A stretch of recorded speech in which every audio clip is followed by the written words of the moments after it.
4 PM news network में दोस्तों आपका स्वागत है। मैं हूं आपके साथ राशिद ज़हीर। किसी ज़माने में कोई प्रधानमंत्री थे, मेरे नाम जहन से निकल रहा है। उनसे जब कहा गया कि साहब चुनाव के अंदर मैनेजमेंट कितनी रैलियाँ करे आपकी, तो 4 काफ़ी हैं, एक उत्तर एक दक्षिण, बस काफ़ी हैं। किसी ज़माने में एक पत्रकार कह रहे थे कि प्रधानमंत्री की जब एक रैली होती है तो कोई तो कह रहा था साहब 150 करोड़ रुपया खर्च हो जाता है, कोई कहता था साहब 75 करोड़ रुपया खर्च हो जाता, कोई 100, एग्जैक्टली नहीं पता। लेकिन चूंकि प्रधानमंत्री अगर रैली करते हैं तो खाली पार्टी का पैसा खर्च नहीं होता, आपका और मेरा भी होता है। कैसे होता है? होता ऐसा है दोस्तों कि वो जो हेलीकॉप्टर उतर रहा है, वो जो सिक्योरिटी के तमाम मामले हैं, उसमें प्रधानमंत्री होने के नाते जाहिर सी बात है वो तमाम अमला जो है उसमें एक्टिव हो जाता है। जिताने के लिए तो प्रधानमंत्री अपनी पार्टी को जाता है, लेकिन पैसा खर्च होता है प्रधानमंत्री कार्यालय से, आपका और मेरा पैसा। 30 तारीख से लेकर 7 तारीख तक मोदी जी बिहार में रहेंगे। देश का प्रधानमंत्री सारे देश को बेयारो मददगार छोड़कर बिहार में वास क्यों कर रहा है? ऐसी कौन सी ज़रूरत आ गई थी कि जो लगा कि नहीं बिहार में होना चाहिए हमें? 8-9 दिन प्रधानमंत्री वहाँ रहेंगे, ऐसा बिहार क्या ज़रूरी हो गया? ये भी मैं बताऊंगा ज़रूरी क्यों हो गया। लेकिन दोस्तों बात यह है कि देश की तमाम बड़ी बड़ी ज़रूरतों से मुंह हटा करके जब अपनी पार्टी को चुनाव जिताने के लिए प्रधानमंत्री अपनी कमर कस ले और 8-8, 9-9 दिन बिहार में गुजारने लगे, तो फिर वाकई ये आपकी और मेरी बदकिस्मती ये है कि जिस टैक्स से हमारा उत्थान होना चाहिए वो उत्थान हुआ, वो तो इन कामों में लग रहा है। अब बात यह है कि आप 8-9 दिन गुजारेंगे। अगर बिहार को वाकई आप पेरिस बना दें, चूँकि क्वेटा तो आप बना के आए हो बनारस को, अगर आप बिहार को पेरिस बना देंगे तो मैं ये रिकमेंड करूँगा भारतीय जनता पार्टी के थिंक टैंक से कि भाई आप 18 दिन की जगह 8 दिन की जगह 18 दिन या 28 दिन कर दें, बल्कि प्रधानमंत्री जी का कार्यालय वहीं बना दें, चूँकि बिहार पेरिस बनने जा रहा है।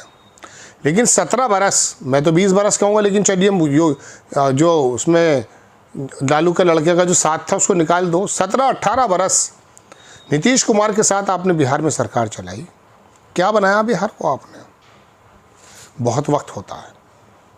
ये 17-18 बरस दोस्तों कम नहीं होते।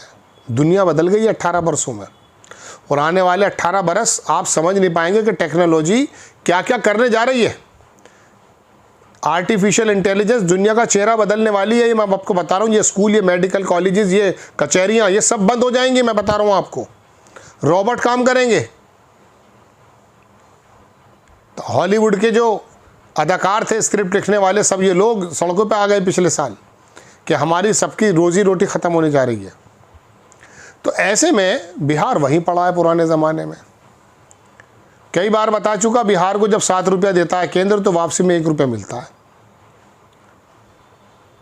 ऐसे में साउथ के कुछ स्टेट अभी पिछले 1-1.5 साल पहले बिहार में आके धरना देने लगे और बोलने लगे कि साहब हमारा जो राजस्व है वो सारा उत्तर स्टेट में खर्च हो रहा है।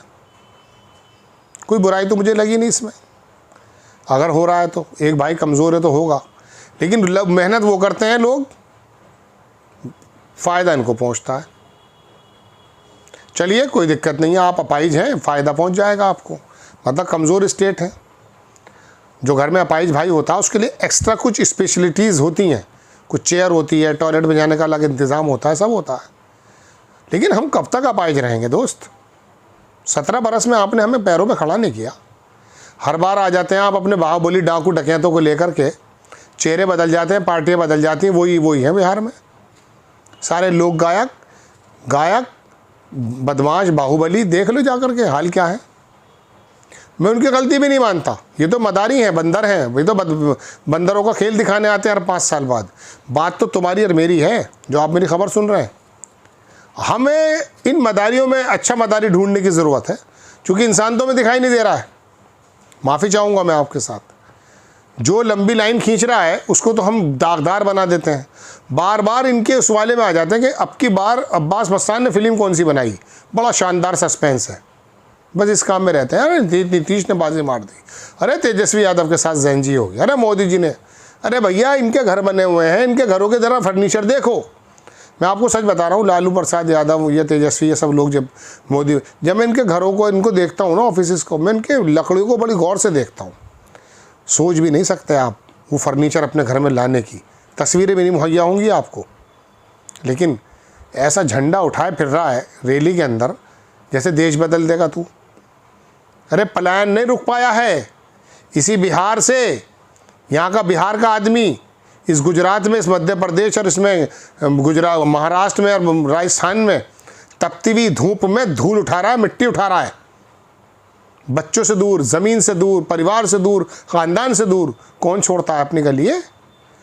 आज तक पलायन नहीं रोक पाए हैं आप लोग, कुछ फ़ायदा हुआ होगा? बुखार पहले 104 था, अब 101 हो गया, 102 हो गया होगा, बस इतना ही।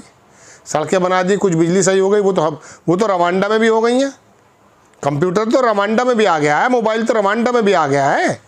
आकर के मतलब प्रलोभन दे रहे हो, रील बनाओ, रील बनाओ। अरे क्या मिलता है रील से? मालूम है आपको कुछ? इंस्टाग्राम पे 10 लाख रील चलती है, $1 नहीं आता है, समझ गए आप? 10 लाख। फेसबुक पे 1 मिलियन जब वीडियो चलती है तो $1-2 नहीं आते हैं। टिकटॉक पे कुछ आता था, वो बंद हो गया है। कहने का मतलब ये है, कभी पकोड़े रख दोगे हमारी थाली में, कभी रील रख दोगे आप हमारी थाली में, और 7-8 दिन वहाँ गुजारे जा रहे हैं। मेरा प्रधानमंत्री देश के तमाम चीज़ों को छोड़ करके 8 दिन बिहार गुजारेगा। बिहार में क्या है भाई? क्या है बिहार में? बताइए आप हमें, क्या है बिहार में सिवाय नाक लंबी करने के? कोई क्या है बताइए आप? चूँकि आपको बीजेपी के अंदर नेताओं को जवाब देना है, आपको आरएसएस के नेताओं को जवाब देना है, आपको बाकी स्टेट्स के जो बीजेपी के हैं उनको जवाब देना कि देखिए मैं इतना ही मजबूत हूँ। मेरा बर्थडे जब होता है तो बुर्ज खलीफा में मेरी तस्वीर लगती है, टाइम स्क्वायर पे मेरे फोटो लग जाते हैं, पैसा खर्च करता हूँ मैं खूब। मुफ्त में लगा दिए थे टाइम स्क्वायर में, और सब लोग लग गए, वो हॉलीवुड बॉलीवुड के सारे जितने नचनिए थे सब विश करने लगा, एक जैसी विश लिख के भी तो देता है ना वहाँ से वो प्रधानमंत्री कार्यालय से शायद कोई, कि ये बोलना है तुझे। अब शाहरुख खान और आमिर खान सब लग गए नचनिए, सब लग गए। बात यह है कि आपको अपनी नाक बढ़ानी है, आपको दुनिया को दिखाना है। आप 8 दिन की जगह 128 दिन रहें वहाँ, लेकिन ये तय करें कि पेरिस बना के निकलूँगा बिहार को, आऊँगा नहीं वापस वहाँ से। वो जो लंबी लंबी करके छोड़ के आते हो ना, 80,000, 1 लाख, 90,000, मैं नहीं। ये नीतीश कुमार एक ज़माने से स्पेशल राज्य का दर्जा मांग रहा है, यही दे दो। कुछ तो हालात सुधरे हैं, लेकिन इनके सुधरेंगे नहीं हालात दोस्तों, क्योंकि मैं तो तुमसे तुम नहीं सुधारना चाहते। राहुल गांधी, तेजस्वी यादव, राहुल गांधी, नीतीश कुमार, इनमें मुझे राहुल गांधी समझ में आया था अभी फ़िलहाल मौजूदा दौर में। वो विजन लंबा रख रहा है, बड़ा रख रहा है, जात पात की बात नहीं कर रहा है, धर्म को लड़ाने की बात नहीं कर रहा है, हिंदुत्ववादी योगी आदित्यनाथ की तरह बुर्का उतारने और पढ़ाने की बात नहीं कर रहा है, वो तुम्हारी बात कर रहा है। लेकिन चलो सुन लो, आप बाहुबली को चुनो। जय हिंद।